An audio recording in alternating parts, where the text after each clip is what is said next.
Students, हमने अपनी last class में दो टाइप की अनएम्प्लॉयमेंट डिस्कस की थी, अर्बन और रूरल। तो वो आई होप कि आपको क्लियर हो गई होंगी। अब हमारी कुछ और अनएम्प्लॉयमेंट के टाइप्स हैं, कॉमन टाइप्स हैं जो, वो मैं आपको एक बार बता देती हूँ। उसके बाद हमारी कॉजेज़ की अनएम्प्लॉयमेंट क्यों होती है और उसके लिए सजेशंस वो डिस्कस कर लेंगे एक बार। उसके बाद आपका जो इन पेपरों में सिलेबस आने वाला है वो कंप्लीट हो जाएगा, सिर्फ 2 चैप्टर रह जाएंगे। एक तो आपका 9th चैप्टर और एक आपका 12th चैप्टर, ये 2 चैप्टर रह जाएंगे, बाकी सारा सिलेबस आपका कंप्लीट हो जाएगा। ठीक है, आपका 11th चैप्टर, 13th चैप्टर और आपका 11th चैप्टर, 13th चैप्टर और आपका 9th चैप्टर, एक चैप्टर और है आपका 15th चैप्टर है शायद वो।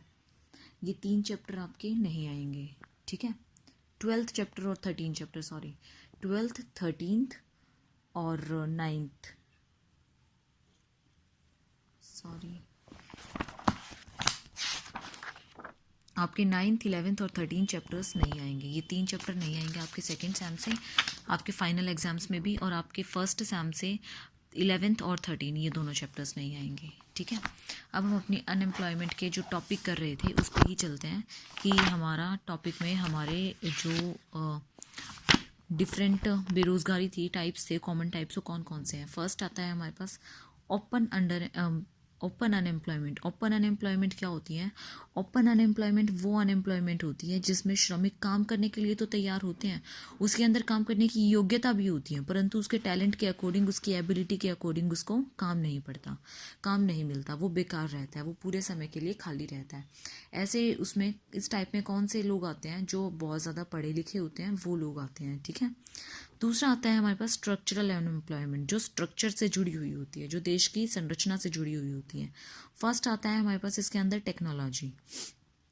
और टेक्नोलॉजी के कारण जो लोग पुरानी टेक्नोलॉजी यूज़ करते हैं, जैसे पहले कंप्यूटर्स नहीं थे, तो कंप्यूटर्स जब आए थे तो बहुत सारे लोग क्या हो गए थे? बेरोज़गार हो गए थे। इनफैक्ट इनमें से कुछ को तो कंप्यूटर सिखा भी दिए थे, लेकिन कुछ लोग बेरोज़गार हो गए थे। तो इस टाइप की प्रॉब्लम फेस करनी पड़ती है कुछ लोगों को टेक्नोलॉजी की वजह से। दूसरी पैटर्न की वजह से, जब कुछ पैटर्न चेंज हो जाता है, जब पैटर्न चेंज हो जाता है, श्रमिकों को उद्योगों से बाहर कर दिया जाता है क्योंकि उनको उस पैटर्न के बारे में पता ही नहीं होता।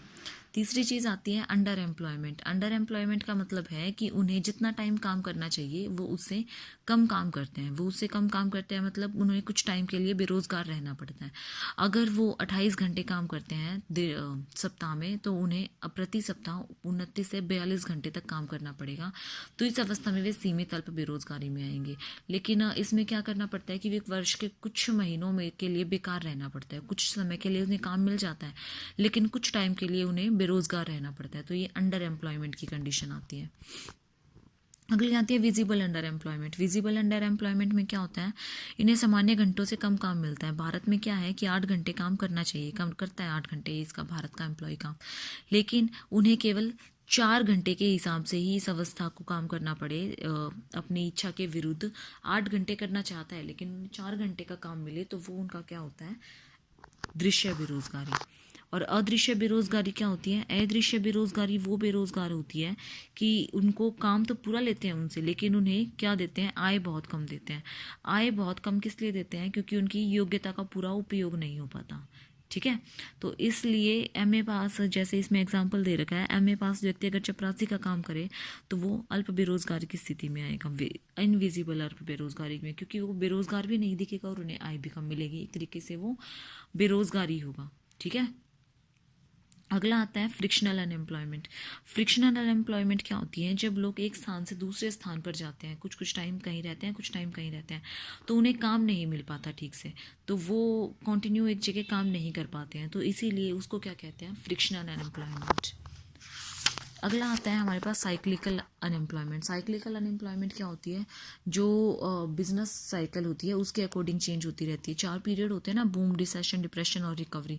तो इसमें जब हमारा जो वो आता है, डिप्रेशन का पीरियड आता है, तो बहुत सारे लोगों को काम से हटा दिया जाता है, तो वो क्या होती है? हमारी साइक्लिकल अनएम्प्लॉयमेंट। ठीक है, अब ये कारण किस किस वजह से बेरोजगारी होती है, वो तो टाइप्स थे, और वो जो टाइप्स है वो किन कारणों से होती है? First, slow economic growth. अगर इकोनॉमी की ग्रोथ कम होगी, अगर इकोनॉमी में विकास नहीं होगा या मंदी होगी, तो रोजगार भी नहीं हो पाएंगे, तो इसीलिए बेरोजगारी होगी।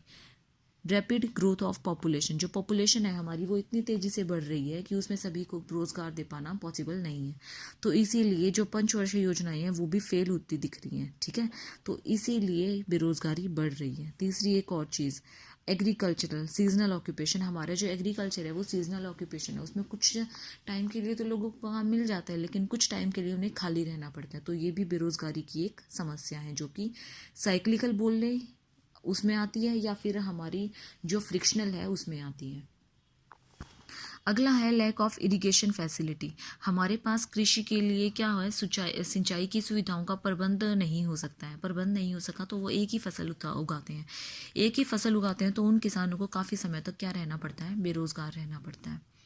अगली चीज़ है जॉइंट फैमिली। जॉइंट फैमिली में क्या है कि जिन घरों में जिनके काम अच्छे काम धंधे हैं तो उन व्यक्तियों को, ऐसे व्यक्तियों को क्या मिल जाएंगे, उनको परिवार में अच्छे से काम मिल जाएगा और संयुक्त आय हो जाएगी।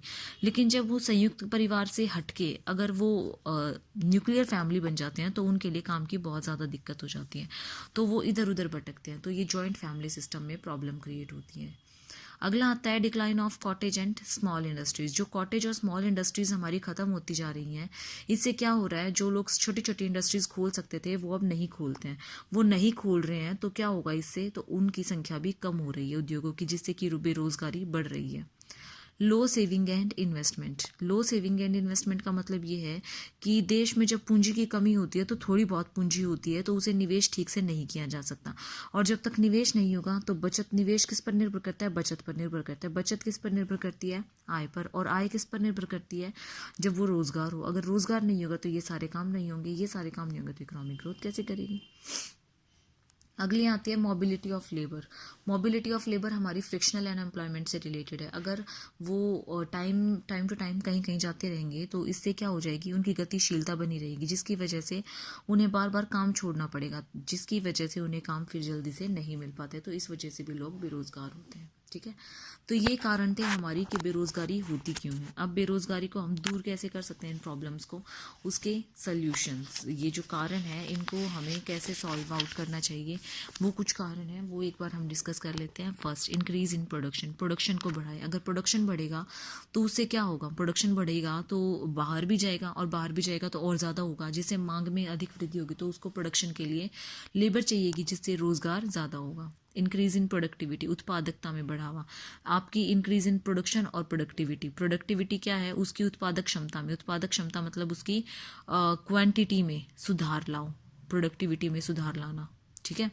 High rate of capital formation. जब कैपिटल फॉर्मेशन करेंगे हम, जब नई नई मशीनें लगाएंगे और ज़्यादा, तो उससे क्या होगा, रोजगार बढ़ेगा। स्वयं रोजगार में लगे लोगों को अधिक सहायता। जो लोग अपने उद्योग वगैरह स्टार्ट कर रहे हैं वो उनको बढ़ाएं ताकि और लोगों को भी वो एम्प्लॉयमेंट प्रोवाइड कर सकें। Change in educational pattern. हमारी जो एजुकेशनल पैटर्न है वो बहुत ज़्यादा पुरानी है, प्रैक्टिकल नहीं है, सारे थ्योरेटिकल कंसेप्ट हैं, जिसकी वजह से उन्हें नॉलेज बहुत कम हो पाती है और वो जॉब बहुत कम मिल पाती है उन्हें। तो अगर उन्हें अच्छी नॉलेज, प्रैक्टिकल नॉलेज प्रोवाइड की जाए, अच्छी एजुकेशन प्रोवाइड की जाए तो बेरोज़गारी नहीं होगी। Change in Indian technique, industrial techniques. अगर हमारी इंडस्ट्रियल टेक्निक्स में चेंज लाया जाए, इंडस्ट्रियल टेक्निक्स में जो चेंज होते हैं वो लेबर इंटेंसिव टेक्निक हो, मतलब लेबर को ध्यान में रख कर लाया जाए तो भी बेरोज़गारी कम होगी। Cooperative industries. कोऑपरेटिव इंडस्ट्रीज़ क्या होते हैं, कोऑपरेटिव इंडस्ट्रीज़ वो इंडस्ट्रीज़ होती हैं जिसमें जो बेरोज़गार, जो उसमें श्रमिक लगे हुए हैं उनको कोऑपरेट करते हुए सारा काम किया जाता है। जो पैटर्न, जो टेक्नोलॉजी होती है वो उनके अकॉर्डिंग की जाती है ताकि वो बेरोज़गार ना हुए और अधिक लोगों को भी वो काम दिला सकें। बाकी कुछ इंपॉर्टेंट प्लान्स वगैरह चलाए जाते हैं कि जिसकी वजह से लोग बेरोज़गार ना हो, ठीक है स्टूडेंट्स।